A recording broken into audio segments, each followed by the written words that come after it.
Howdy there, Mikey here in Lola, the big blue van. I just want to talk about some of the mistakes I made when converting my Sprinter van. So let's get into it. Okay, so I should say that a lot of these mistakes aren't really mistakes. They're just things I would have done differently had I had more time before I went off to college. And that's the reason I was rushed, was because I had a deadline to be on campus at college going to classes. So I want to talk about 3 mistakes or 3 things I would have done differently in this video. So let's start with the wall. So mistake number 1 is this dividing wall. Now this dividing wall is actually a pretty big victory for me, but there are things I would have done differently had I had the chance. So it does work just fine.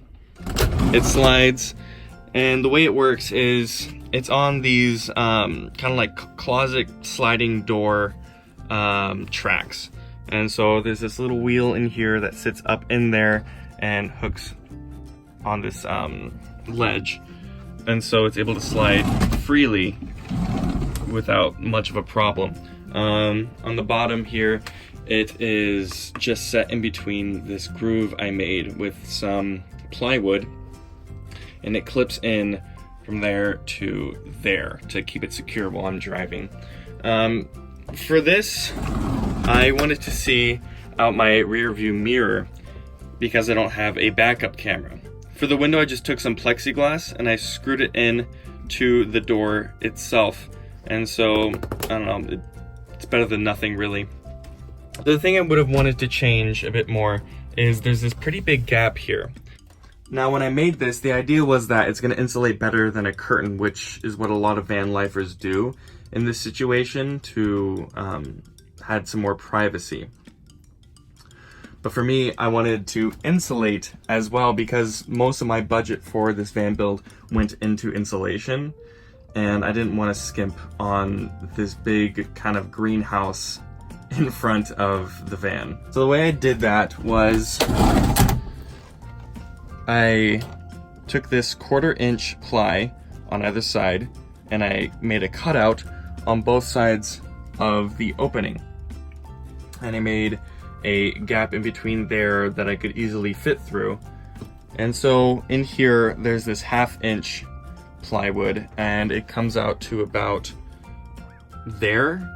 And that's just so that I can staple it all together. And so the majority of the inside is actually 1/2 inch styrofoam insulation. It's worked really well so far for the majority of the van. Obviously isn't 1/2 inch everywhere. Some places it's 2 inch or even 3 inch. Whatever I could fit in there, along with some spray insulation. And it actually does a really good job of insulating when it's cold, or when it's hot for that matter. It can get frying up in there, and I can keep the back pretty cool. And the way I keep it cool in here when it's hot in the summer is I built in this vent here, and this is just like a sidewall vent for any sort of heating unit in a house.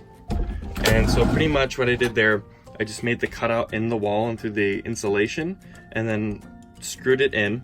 And on the other side, I made this frame along it that I just screwed into place to make it more, I suppose, seamless, look like it really belongs. And as you can see, the entirety of the outside of this wall is painted black. And so that's just to make it more incognito to the outside so that less people are suspicious. So I would say the biggest mistake I made was actually not paying enough attention to detail when it comes to this gap here, because I use it for an insulation property. It would have been better had I taken more attention to detail about this vent or this crack here in the side when I'm trying to keep it closed off from the cab. The second mistake I made was these cabinets. Now, overall, I'm pretty happy with them, but there are aspects of them that I would definitely like improved. For instance, this drawer right here, if you can call it a drawer, is really just a loose fitting box in this hole. It comes out pretty far. I have plenty of storage in there, but I wish I could have spent more time actually putting it together so it could be on rollers or a track to be like an actual drawer. And as you can see, sometimes it catches on the supports in there. It's functional, but I wish I would have spent a little more time actually building all the cabinets. Now I want to talk about the biggest mistake I made when building my Sprinter van. Heating.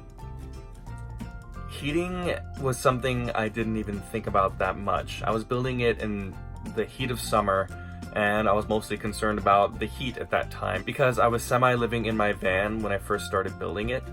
And so I was mostly concerned about keeping it cool, and so insulation wasn't a problem. I'm happy with the insulation I did. But as far as heating the van, that's been a struggle. I live in the Pacific Northwest right now. It's pretty humid. Humidity has been a bit of a struggle because I've been using, and you guessed it, this little gem right here. Now, for what it is, it's a good product. It's affordable, and it will get a van piping hot very quickly.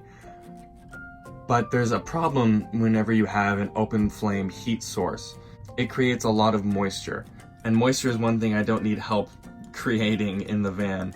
I would say the buddy heater is okay for any sort of cabin where you can have open airflow, which I can, but when it's freezing cold outside, I don't really want to be opening up a window and having cold air blow through.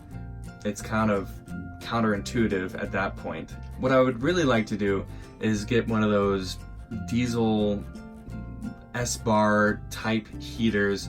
I know they sell some cheaper Chinese ones online that you can buy straight from China, and I would honestly be fine with that at this point. It's getting really, really cold, and I'm having a hard time getting the van to a decent temperature so I can sleep at night. But unfortunately, I am a poor college student, and I don't really have the funds to buy one of those heaters right now, even the cheap ones. I would have no problem setting it up.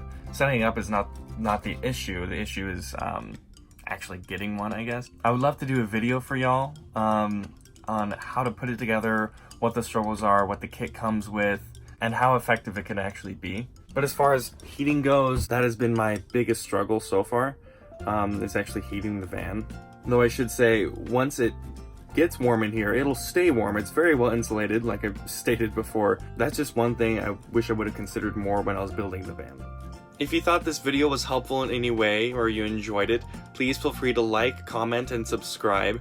The next video I make will be on the expenses of converting a Sprinter van, and how I did it on a budget.